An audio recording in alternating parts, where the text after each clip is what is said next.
Eduardo Guillen ng National Irrigation Administration. Opo. At least man lang pataso tayo.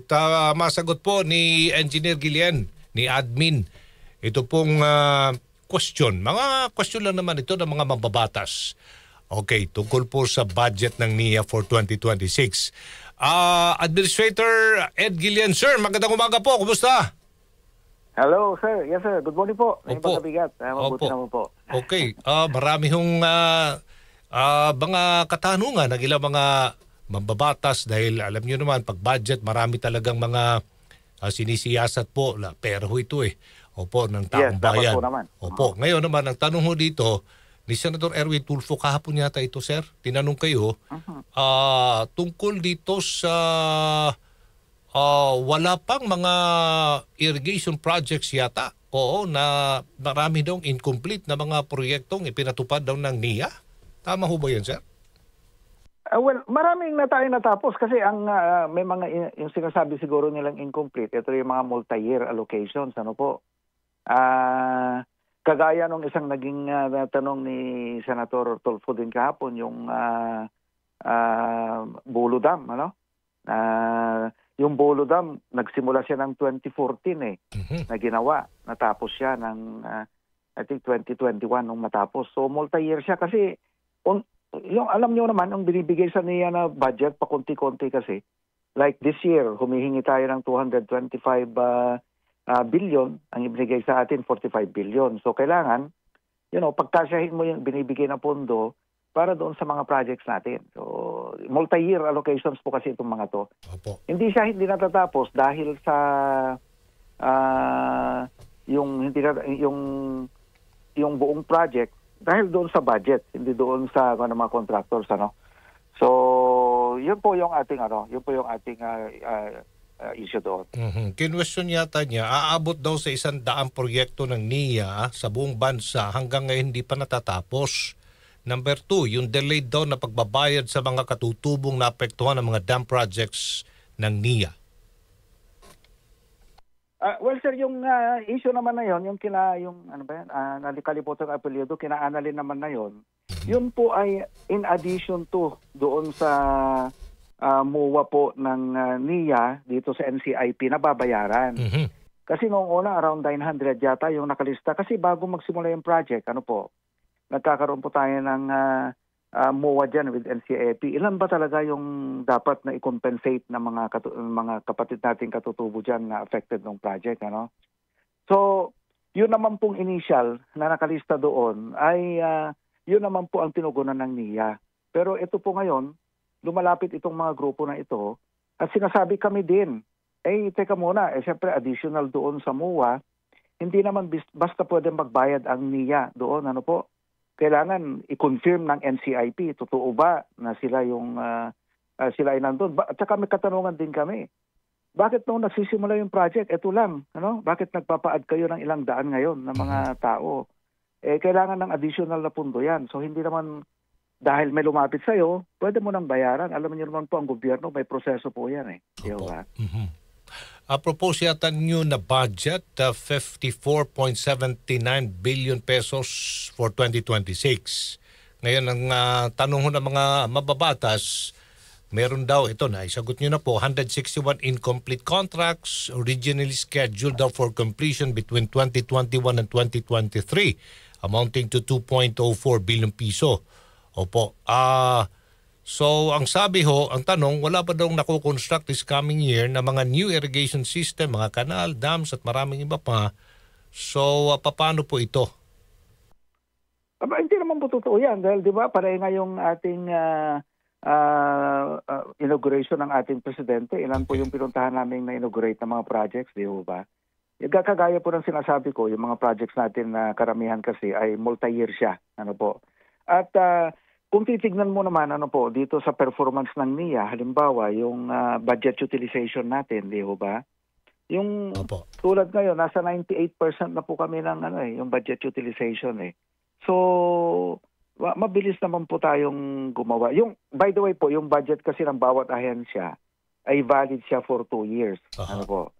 So, yun naman po mga target natin ay natutugunan naman natin. In fact, i-compare mo ang NIA sa ibang agency. Yun yung sabi ko nung nag-meeting kami ng economic managers. Sabi ko, i-compare nyo nga ang performance ng NIA sa ibang agency. Malayo naman na mas maganda yung aming budget utilization, di ba?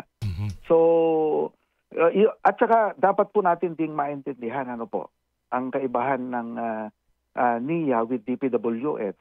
Halimbawa, yung DPWH kasi, anytime, pwede silang gumawa dyan sa kalsada. Anytime of the year. Pwede silang mag-repair. Ang NIA kasi, kapag dumadaloy ang tubig sa ating mga palayan, hindi ka pwedeng mag-repair dahil kailangan ng tubig sa palayan eh. So kailangan pagtigil, pag-ani, meron kang 2 buwan lang na gumawa, saka ka na naman pwede mag-construct. So tinatiming namin sa amin sa NIA. Kaya lang, hindi naman namin ginagawang rason yun. Sinasabi ko lang, kung ano naman yung pinoprogram natin ngayon, itong ating administrasyon ngayon, natatapos naman po natin. Pero napansin nyo kasi yung mga issue nila nung kahapon, yun yung mga lumang mga projects matagal na mga projects na ginagawa natin ng paraan para matapos. Kagaya na lamang po ng Balog-Balog Dam, di ba? Panahon pa ho yan ni former President Corazon Aquino, ni former President Benigno Aquino, Pero ngayon ay tapos noong panahon naman po ni President Duterte, na-terminate yung project na yan Di ba? So, nung ma-terminate, ibinalik po namin sa NEDA board. It takes time naman bago ma-aprobahan ng NEDA board. This year, inaprubahan na po. Kaya this year lang namin siya na ipabid ulit. So, pinapangako naman po ng NIA na tatapusin natin yan. Marami pong problematic projects ang tinapos natin itong nakaraang mga buwan po, nakaraang taon. Meron ding balita from Senator Raffy Tulfo, publicly challenged NIA. Tungkol naman ito sa Bulo Small Reservoir San Jose, Bulacan. Na di umano'y defective daw, poorly repaired, admin? Ganito po yan, sir. Yung Bulo Dam na yan, matagal ng issue yan. At ini-explain namin palagi yan kay Senator Tulfo. Nagsimula po yan ng 2014. 2014, natapos po yan ng 2021. Unfortunately, nung natapos po yan, bumagyo ng malakas. Tandaan nyo yung pong timeline, hindi pa po tayo ang administrator dyan. Bumagyo po ng 2021 ng Karding. Hindi lang bagyo, lumindol pa ng malakas. Before that, nakalimutan ko lang yung taon kung kailan lumindol ng malakas dyan sa area na yan. Now, noon pong yung time na yun po, nauna kasing ginawa yung irrigation facility. Yung kino-question ni Senator Tulfo, nagawa po yan ng 2014. Ito po yung may 50 million na sinasabi niyang pondo. At sinasabi niyang repair yung ginawa, hindi po construction po yon. Ang basis na kasi, kaya niya sinasabing repair, lahat po ng budget ng NIA at lahat ng GOCCs, ang identification po kasi ng DBM dyan ay MOOE. Maintenance and Other Operating Expenses. Lahat po kami ng GOCC, ganyan po yung kanilang budget identification. So kaya sabi ni Senator Tulfo na yun ay repair. Hindi po siya repair, construction po talaga. So capital outlay siya. So nung 2014, ginawa yung plume na yun, yung in question niya yun, yung kino-question ni Senator Tulfo.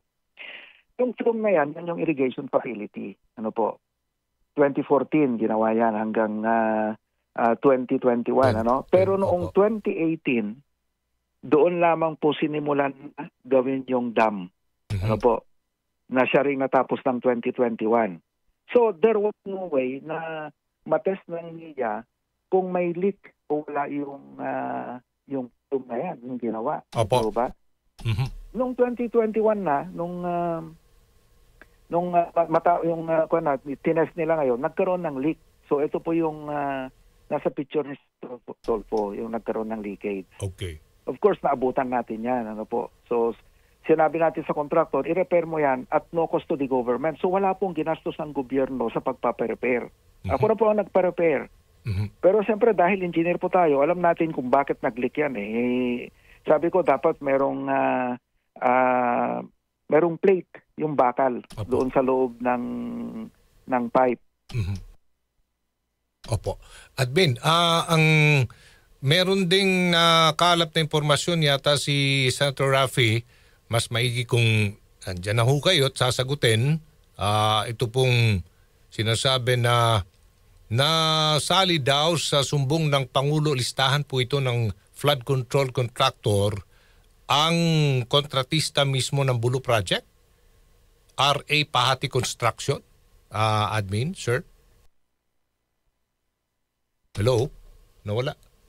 Diyan, nawala si admin. Hello, sir. Yes, sir. Opo, engineer, opo. Yeah. Yes, sir. Tama po yun. Si Pahati Construction po yung gumawa ng project na yon. Pero tandaan po natin, noong 2014. Ano po? Opo. 2014 pa yon. Anong taon na ngayon? 2025. So, anong connection ng contractor na gumawa ng 2014 sa 2025? Mhm. Kung merong issue kay Pahati, edi issue po kay Pahati, di ba? Pero to connect it with us ngayon na hindi nga tayo ang nagtapos ng project hindi nga tayo nagsimula Ang ginawa lang natin, pina-repair po natin at yun po ang tinatayuan ko na position na yung flume na pina-repair natin ay maayos po dahil pinalagyan ko pa ng bakal ng steel plate. So tinanggap ko po yung hamon ng ating kagalang-galang na senador na pagka mali yung pagkakagawa ng repair ay magre-resign ako. Yun po kasi ako na po nagpa-repair ng pero tandaan po natin at no cost to the government, hindi ho tayo gumastos kahit 5 doon sa pagpapa-repair. Naabutan ko lang po yung problema na pinaayos ko po. Okay. So itong budget talaga admin ng NIA, multi-pronged program. New project, repair, restoration, and extension. Talagang ito? Nandun ho ito sa tawag dito, implement multi-year projects through not all funding it requested was approved ng NEP. Kasi nga GOCC, tama ho ba? So MOOE lang kayo? Yes, MOOE kami. Ang hindi maintindihan kasi ng ibang mga mambabatas natin, pag sinabi mong MOOE, maintenance and repair lahat yung project namin. Hindi po totoo yan. Lagi po namin sinasabi at na-explain din po ng ating mahal na Senator Pangilinan kahapon, Kiko Pangilinan, na lahat ng GOCCs kasi MOOE ang treatment ng DBM doon sa kanilang budget. Pero hindi ibig sabihin na pang-repair po yun. Yun po yung ibig sabihin. Okay. Sige po. Panghuling mensahe na lang po, Admin Ed Guillen, na ang NIA po ay nandyan at ginagawa lang po ang trabaho at hindi ho totoo itong kasi naging sensitive na ang mga kababayan ho natin sa mga itong mga flood control anomaly, yung mga ghost projects, substandard na mga proyekto. Opo, Engineer Ed, na andyan ang NIA at matinong nagtatrabaho. Go ahead po, Engineer. Yes po, alam niyo, very passionate po ako na i-defend itong ahensya na ito dahil alam niyo po, hindi lang naman sa akin ito Hindi lang naman para sa pamilya ko ito, kundi para sa lahat ng pamilya ng ating mga magsasaka. Dahil ito po ang inaasahan nila, po. Kaya ang hiling ko lang po, alam mo, sir, kay Senator Raffy Tulfo, 30 million ang kanyang followers, kasama na po ako doon, nag-follow tayo doon dahil siyempre pinaglalaban niya kung ano ang mali at tama, yun yung sinasabi niya doon. Pero ito po, sinasabi naman namin sa kanya na talagang ginagawa naman po natin ng paraan na yung mga lumang projects na ginawa ay inaayos naman natin. Although ang budget kasi ng NIA, para bang lagi kong binibiro yung ating mga kasama sa ahensya, sir pinapagluto tayo kako ng kare-kare, pero ang binibigay lang na budget sa atin na mamalengke ay para lang sa bagoong. Tulungan din po sana natin ang ating ahensya kasi nakikita naman nila po ngayong tayo na nandyan na marami naman na tayong napapatapos. So sana yung hindi naman po kasalanan ng anak ang kasalanan ng tatay Dapat yung mga nakaraang mga may problema mga proyekto, tulungan na lamang po tayo para maisaayos dahil kita naman nila yung ating kagusto na maayos ito. At of course, nagpapasalamat din to tayo sa ating mga senador. At nakita naman natin yung budget ng NIA ay may recommendation din silang dagdagan ngayon. Although mas maliit doon sa version ng House kasi ang House nasa 65 billion sa kanilang sa 50 plus lamang. Opo. So sana magtulungan po tayo para sa ating mga magsasaka at ipinapangako po sa inyo na lahat ng budget ng NIA ay mapupunta po sa tama. Opo. Dahil iba po yung sistema ng NIA, wala pong kwan sa atin, wala pong ghost project sa atin dahil sa implementasyon pa lang ng project, kasama na natin yung mga irrigators association natin na sila po yung end user. Kaya may malasakit po ang ating mga nagbo-monitor dyan dahil sila mismo ang gagamit. Nanawagan din yata si Senator Raffy sa inyo po, admin, na imbestigahan itong dalawang engineer. Opo. Na di umano nagbebenta daw ng materyales supposedly for Macalelon Small Irrigation Reservoir Project dyan sa Quezon.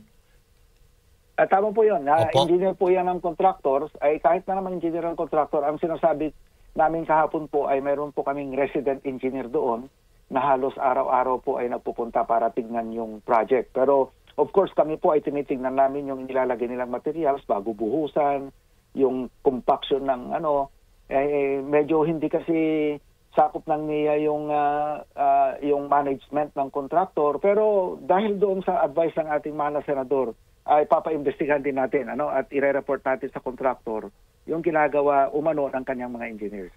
Okay. Maraming salamat po, Administrator Eduardo Guillen. Mabuhay po kayo. Thank you po. Good morning. Morning po. Thank you po. Good morning. Thank you. Si Aljo Bendijo sa